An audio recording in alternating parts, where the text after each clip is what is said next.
Niining panahon nga ang putling ebanghelyo gihagit sa mga hiwi nga pagtulunan.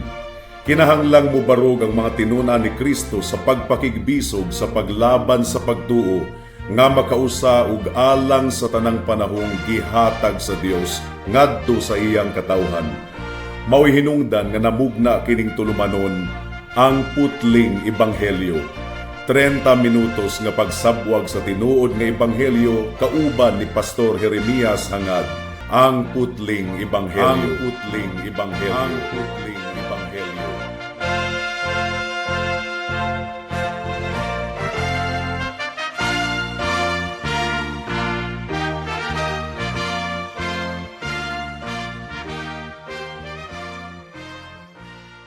Special greetings sa tanang mga regular nga tigpaminawan sa atong panagsibya dinhi sa kahanginan ug espesyal usab nga pagpanimbaya sa akong 97 years old nga lolo nga si Lolo Isabelo Lauri Sr.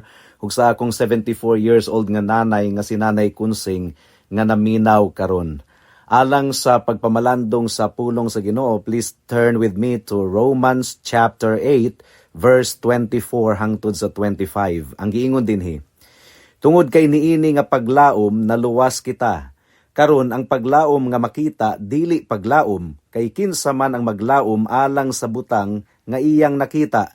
Apan kung maglaom kita alang sa butang nga wala nato makita, maghulat kita alang niini nga adunay pagpailob.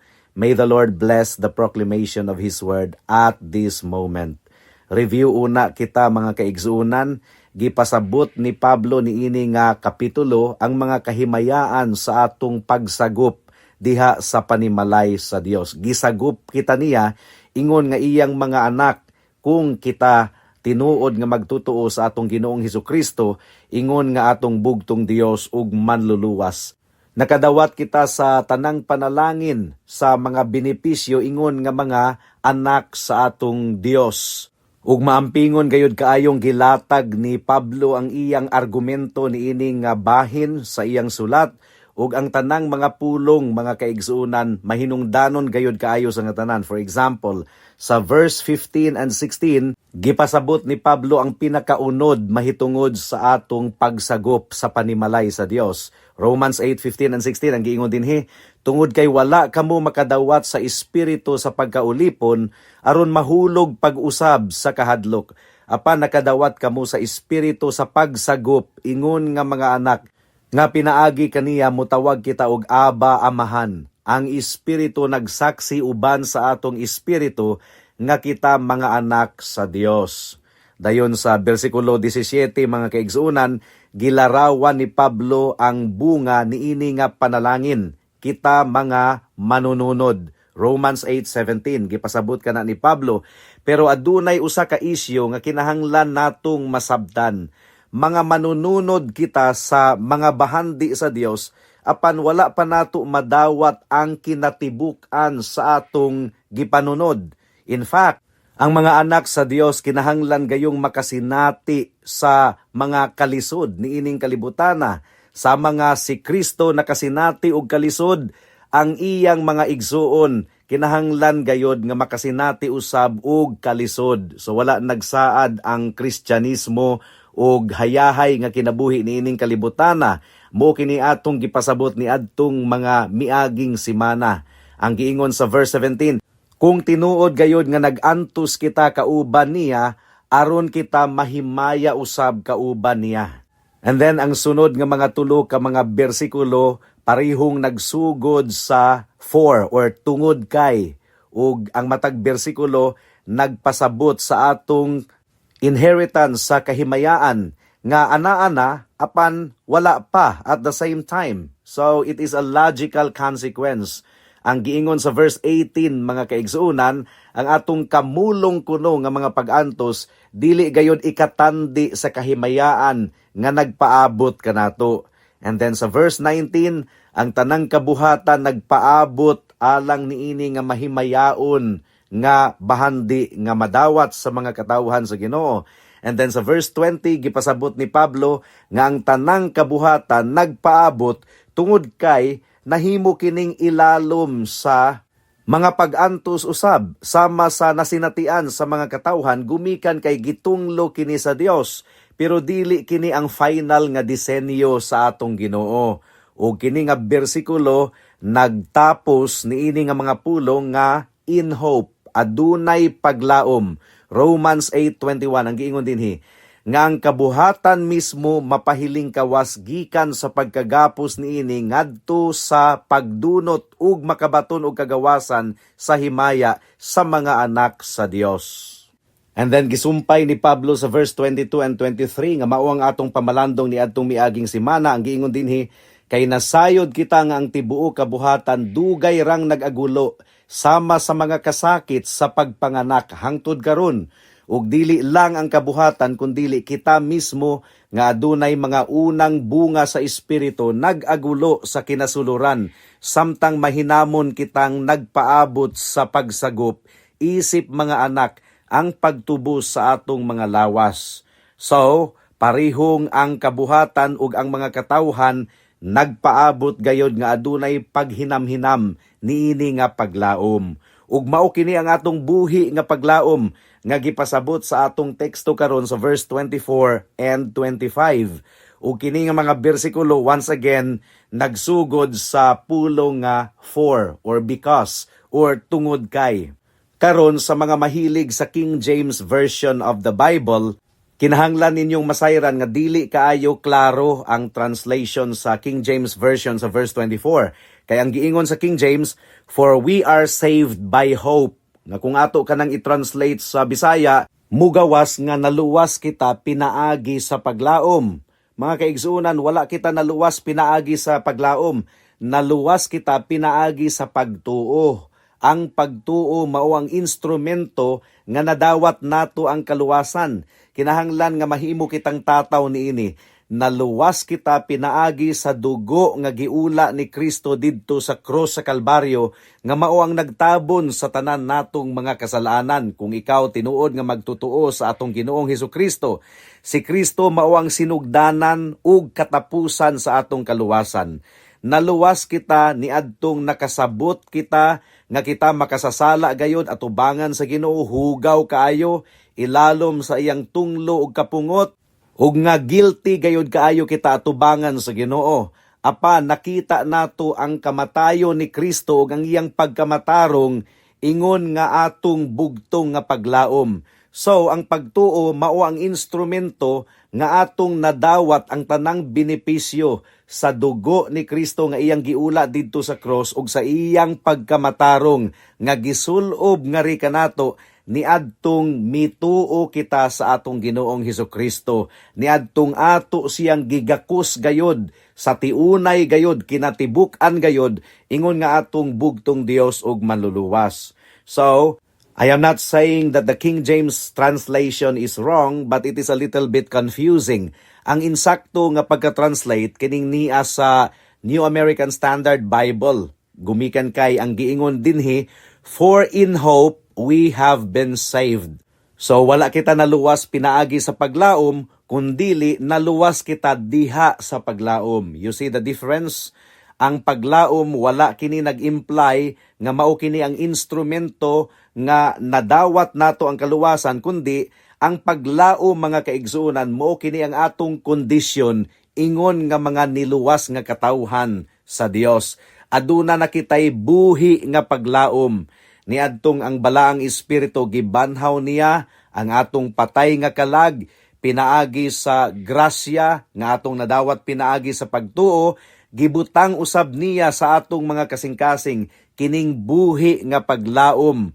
Paglaom kini nga pwedeng maluya ug pwedeng mauyog, apan paglaom kini nga ginalig-on kanunay pinaagi sa pulong sa Ginoo.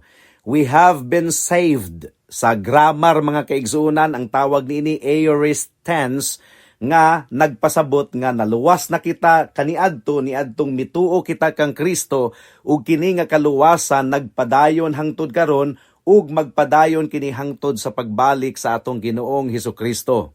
Unsa man ang paglaom? Ang paglaom alang kang Apostol Pablo nagapunting kini sa umaabot nato nga gihulat. Adunay tulo ka bahin ang atong pagpamalandong niining taknaa, mudangat na kita sa unang punto, ang kinaiyahan sa paglaom. Unsa may kahulugan mga kaigsuunan sa paglaom or mulaom kita? Ang paglaom nagpasabot kini nga anaa kita sa taliwala sa sitwasyon nga murag wala na gyud paglaom. Kay kung anaa kita sa hayahay nga kahimtang, unsa pa may atong lauman? So, ang paglaom applicable lamang kini kung kita anaa sa kahimtang nga murag wala na gyud paglaom, mga kaigsuunan. Ug kung nasabta nato ang kalisod sa atong kahimtang, mahimong buhi gayod ang atong paglaom. Kay muingon man ta nga, the best is yet to come. So ang mga magtotoo dili ma-frustrated sa iyang nakita ug sa iyang nasinatian nga mga pag-antos ug mga kasakit niining kalibutana, gumikan kay nasayod siya nga ang temporaryo nga mga pag-antos naghatag og dalan or agianan alang sa kahimayaan sa umaabot. Ang paglaom applicable lamang gayud kana sa umaabot, mga kaigsuunan. Gumikan kay dili man nato lauman or tinguhaon ang butang nga ato nang nabatunan. So, kung wala pa kini nato nabatunan, kung anaa pa kini sa Dios ug wa pa nato madawat, mahimong valid kini nga paglaom. Romans chapter 8 verse 24 and 25 sa atong teksto, tungod kay niini nga paglaom naluwas kita. Karon ang paglaom nga makita dili paglaom. Kay kinsa man ang maglaom alang sa butang nga iyang nakita, apan kung maglaom kita alang sa butang nga wala nato makita, maghulat kita alang niini nga adunay pagpailob. Sa laktod nga pagkaistorya, mga kaigsuunan, kung nadawat na nimo ang kinatibuk-an nimong kaluwasan, unsa pa may imong lauman? Ang kamatuuran mao kini, ang nadawat nimo nga kaluwasan igsuon karon, down payment pa na, down payment. Kay nakasinati pa man kita og kalisod ni ining kalibutana, apektado paghihapon kita sa mga struggles ni ining kalibutana. Tinuod nga luwas na ikaw karon kung ikaw tinuod nga magtutuo kang Hesukristo. Apan ang panalangin nga imong nadawat karon, down payment pa lang kana, mga kaigsuunan.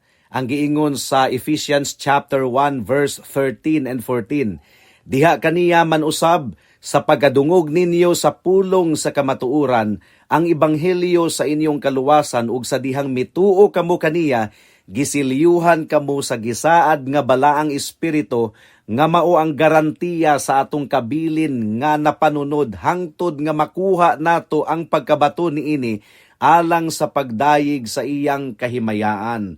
So down payment ang mga blessings nga atong na-enjoy karon. Atong gilauman ang kinatibuk-an pagayod niini sa pagbalik na sa atong Ginoong Hesukristo. Ang Romans chapter 5 verse 5 nagtudlo kanato nga kini nga paglaom dili gayod mo dismaya kanato. Ang balaang espiritu nga nagpuyo dinhi kanato karon mao ang naghatag kanato og kasiguraduhan nga atong madawat ang kinatibuk-an sa atong gilauman. Niadtong nahimo kitang magtotoo, ato na gayud nga gilauman nga madawat nato sa umaabot ang kinatibuk-an ug final nga pagpahiling kawas gikan sa sala, gikan sa pag-antos, gikan sa mga balatian ug gikan sa pisikal nga kamatayon niining kalibutana. Now, kung nadawat na nato ang kinatibuk-an niining mga butanga nga atong gihisgutan, ay dili na kita sapayan pang mulaom. Gumikan kay mulaom lamang kita alang sa mga butang nga wa pa nato mabatuni, alang sa mga butang sa umaabot. In other words, dili gayud kita maka-expect nga masinatian nato ang realidad, kinatibuk-an nga realidad sa atong glorification, kundili lauman nato kini. Apan sanglit nga ang paglaom sa magtutuo nakabasi man sa saad sa Ginoo, ang completion, ang kinatibuk-an sa iyang kaluwasan sigurado gayod kaysa sa makita niya sa iyang mga mata karon. And because of this future hope, ang giingon sa Titus chapter 2 verse 13, ang atong attitude sa kamulong nga panahon kinahanglan gayod nga expectant kita. Adunay expectation. Ang giingon sa Titus 2:13, nagtan-aw alang sa bulahan nga paglaom ug sa pagpakita sa himaya sa atong bantugang Dios ug manluluwas si Kristo Jesus.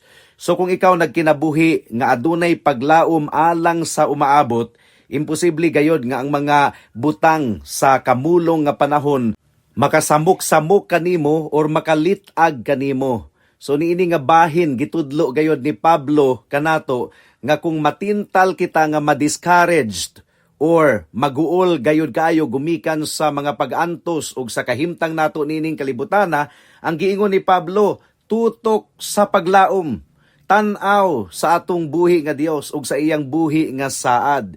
Kinahanglan gayod nga atong iampo kanunay nga ang paglaom nga anaa sa atong kinasuluran mahimong buhi or aktibo sa tanang higayon. Ang giingon sa Ephesians chapter 1 verse 18, nga ang mga mata sa inyong mga kasing-kasing nalamdagan aron masayran ninyo kung unsa ang paglaom diin gitawag niya kamo, unsa ang mga bahandi sa iyang mahimayaong kabilin nga mapanunod diha sa mga balaan. So when everything is going to be difficult, look up. Do not fix your eyes on your present circumstances. Ikaduhang punto, ang pundasyon sa paglaom. Unsa man ang gibarugan sa atong paglaom? Una mga kaigsunan, ang atong paglaom nagbarog sa walay kausaban nga saad sa Dios. Titus chapter 1 verse 2 ang giingon dinhi, diha sa paglaom sa kinabuhing walay katapusan nga gisaad sa Dios nga dili gayod mamakak sa wala pa magsugod ang kapanahunan. So ang atong paglaom nagbarog sa saad sa Ginoo. Ang paglaom usab nato nagbarog sa atong relasyon sa Dios, ingon nga atong amahan nga nahigugma kanato ug nagatiman kanato ug nagprovide sa tanan natong gikinahanglan. Ang paglaom usab nagbarog sa pagkamatinud-anon sa Dios sa iyang pulong, gumikan kay imposible gayod alang sa Dios nga mamakak. Matinud-anon siya nga nagsaad ug iya gayod kining pagabuhaton. Ug ang atong paglaom mga kaigsuonan nagbarog sa gibuhat ni Kristo didto sa krus sa Kalbaryo, nga iyang giula ang iyang dugo aron mahugasan ang atong mga kasalanan ug ang iyang pagkamatarong gisulob nga ri kanato nga mga magtutuo kaniya o gihatagan kita niya og walay katapusang kalinaw. Unsa pa? Ang atong paglaom nagbarog sa pagkabanhaw sa atong Ginoong Hesukristo. Gumikan kay ang pagkabanhaw sa atong Ginoong Hesukristo, mao kadto ang resibo nga milampo siya sa iyang misyon ug nga gidawat gayud sa amahan ang iyang halad alang sa atong kasalanan. Sama sa mabasa nato sa 1 Peter chapter 1 verse 21 ang giingon dinhi, si kinsa nga pinaagi kaniya ang mga magtutuo sa Dios nga nagbanhaw kaniya gikan sa mga patay ug naghatag kaniya og himaya, busa ang inyong pagtuo ug paglaom anaa sa Dios. Unsa pa? Ang atong paglaom nagbarog usab sa pagpangaliyupo ni Kristo alang kanato. Nangaliupo si Kristo at ubangan sa iyang amahan alang sa tanang mga magtutuo. Ang giingon sa Hebrews chapter 6 verse 19 and 20. Aduna kitay ingon niini nga sigurado gayod og lig-on nga angkla sa kalag. Usa ka paglaom nga musulod sa kinasulurang dapit likod sa kortina. Diin si Kristo naguna, ingon nga una alang kanato, sanglit nahimo man siyang labawng pari sumala sa pagkapari ni Melkisedek. So si Kristo ang labawng pari nga nangaliyupo alang sa iyang mga katawhan at ubangan sa Dios. And sometimes ang atong paglaom nakaangkla usab sa atong mga kasinatian sa nangagi. Sama sa reasoning or argumento sa asawa ni Manoah. Gumikan kay si Manoah na hadlok gayud kaayo nga pagapatyon sila sa Dios kay nagpakita man ang Dios kanila ug dunay pagtuo nga kung makita nato ang dagway sa Dios automatic kitang mamatay. So nahadlok gayud kaayo si Manoah. Apan ang iyang asawa nangatarungan, ang iyang giingon kung buot paunta kitang patyon sa Dios, wala unta niya dawata ang atong halad nga sinunog ug halad nga lugas. Wala unta niya gipakita kanato kining tanan nga mga butang o makigistorya man kanato karon nga susama niini. So gigamit sa asawa ni Manoah ang iyang reasoning base sa kasinatian nila. Ug mao katoy naghatag nila og paglaom nga dili gayud sila mamatay. So ang usa ka magtutuo mo reason out usab nga Kung dili pa unta kita buot nga luwason sa Ginoo, dili unta kita niya kumbinsihon mahitungod sa atong sala, ug dili unta niya ipaila-ila kanato ang iyang anak nga si Jesus, ug wala unta niya ipasabot kanato ang iyang mensahe mahitungod sa iyang gugma ug kaluoy ug sakripisyo dito sa cross alang sa mga makasasala nga susama kanato. So aduna siya ingon niini nga reasoning mga kaigsuonan. And finally, ang paglaom nato nagbarog sa pakigsaad sa Ginoo diha sa iyang grasya. Ug ang pakigsaad sa Ginoo naglangkob kini sa mga gasa niya, sa mga saad sa Amahan, sa pagpangaliyupo sa iyang anak nga si Hesukristo ug sa pagpanglihok sa balaang espiritu sa atong kinabuhi. In other words, ang atong paglaom dili gayod matarog mga kaigsunan. Dili gayod magunob. Mudangat kita sa ikatulong punto, ang ministeryo sa paglaom. Naluwas kita diha sa paglaom. Wala kita naluwas pinaagi sa paglaom, kundili naluwas kita diha sa paglaom. Nga kita gipahiling kawas na sa Ginoo gikan sa atong mga salaod, gikan sa eternal death, pinaagi sa atong pagdawat sa panalangin sa kaluwasan gikan kang Kristo ug sa atong pagbubo sa atong tanang paglaom diha kang Kristo. Now, kung kita maluwas diha sa paglaom, but ipasabot, ipreserbar kita sa Ginoo. Iya kitang isustain taliwala sa mga kakuyaw ug peligro ug mga pagsulay ug mga pag-antos ni ining kalibutana. Ang paglaom mao ang naghatag kanato og kaabtik ug kaikag nga atong buhaton ang atong mga duty sa pagpangalagad sa Ginoo. Ang paglaom mao ang nagpreserbar kanato nga dili kita ma-discouraged, dili kita mabugnaw. Ang paglaom usab mao ang naghatag kanato og paghupay samtang giatubang nato ang atong kamulong nga mga pag-antos. So dili kita ma-depressed mga kaigsuonan. Ang paglaom usab mao ang naghatag kanato og kadaugan batok sa tanang mga pagtintal ug pagsulay. Ug ang paglaom mao ang nagtudlo kanato nga mututok gayod sa atong Ginoong Hesukristo. Ang paglaom usab mao ang naghatag kanato og kalinaw diha sa takna sa atong kamatayon. Aduna kitay kalinaw nga human nga atong iginhawa ang katapusan natong ginhawa, makita nato ang atong manluluwas nawong sa nawong. Ang paglaom mao ang nagluwas kanato gikan sa despair. Ang paglaom usab mao ang nagbantay sa atong kasing-kasing nga dili kita mo rebelde batok sa Dios, kay nasabtan man nato nga ang atong kamulong nga mga pag-antos gidisenyo kana sa Ginoo aron kita musalig kaniya, aron mahimong buhi gayod ang atong paglaom. Ug ang paglaom usab mga kaigsunan mao kini ang nagbantay kanato nga dili kita mutalikod sa atong Ginoo. So gikan sa tanang mga dautan at many times ug sa daghang mga pamaagi, giluwas kita sa Ginoo niini nga paglaom. Ug ang paglaom posible gayud nga mabatunan kung ang ebanghelyo kanunay ginawali, kung ang good news of salvation kanunay ginawali.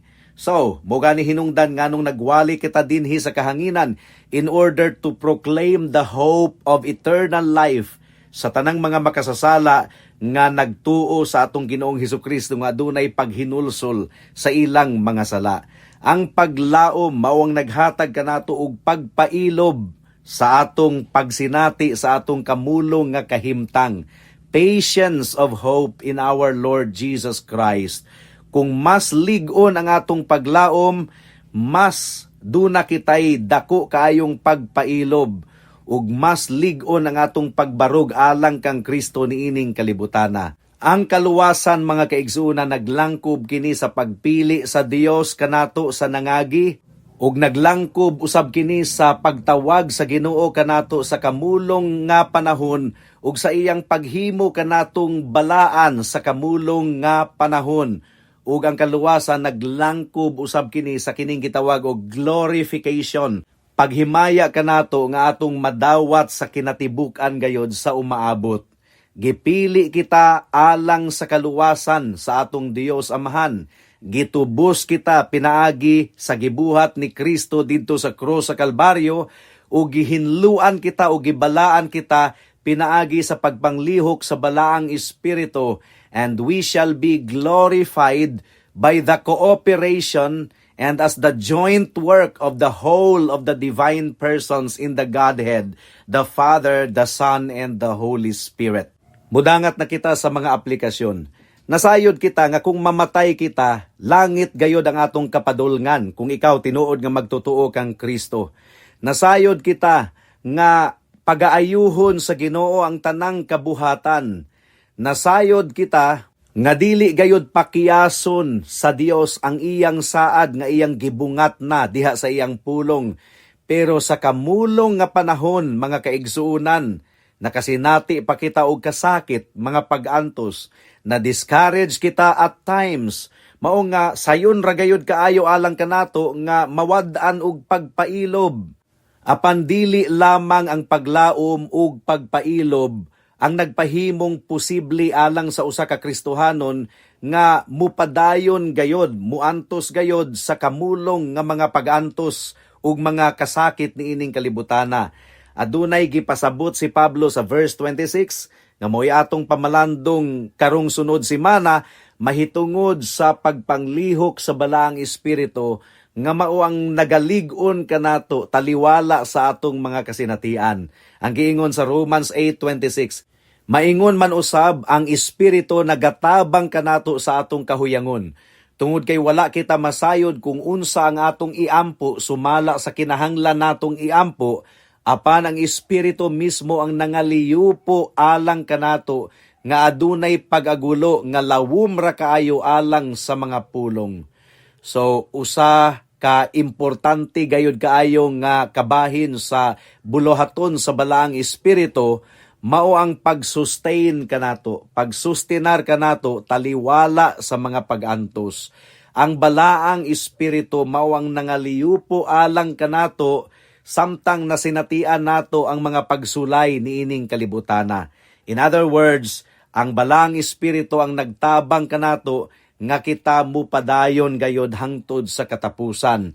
Anaa kita taliwala sa dako kayong gubat, batok sa sala, batok ang Satanas ug batok sa kalibutan, pero confident kita nga ang kadaugan naangko na ni Kristo didto sa cross sa Kalbaryo. Nadawat na nato ang down payment sa atong kaluwasan ug madawat gayod nato kini sa kinatibuk-an gayod sa pagbalik sa atong Ginoong Hesukristo. Now, higala kung ikaw wala pa diha kang Kristo, unsa may paglaom nga anaa kanimo? Unsa may paglaom human sa imong kamatayon?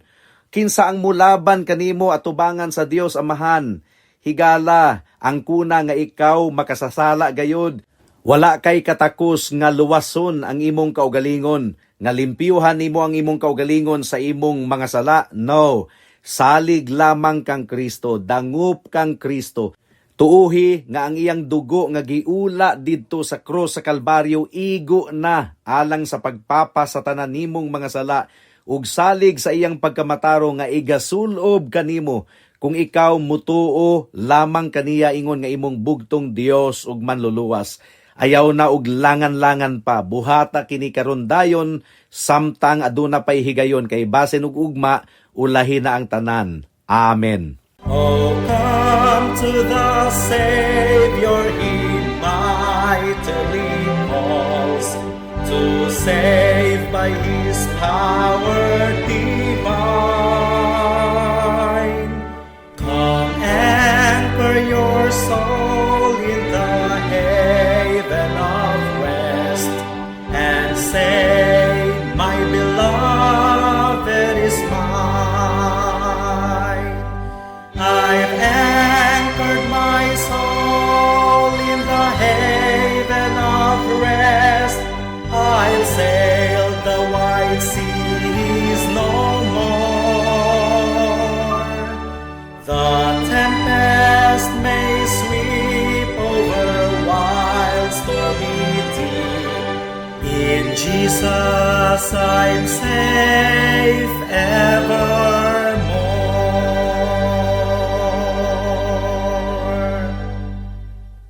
Alang sa duga nga mga pangutana, mahimong mo text kang Pastor Jeremias hangad sa 0935-744-3030.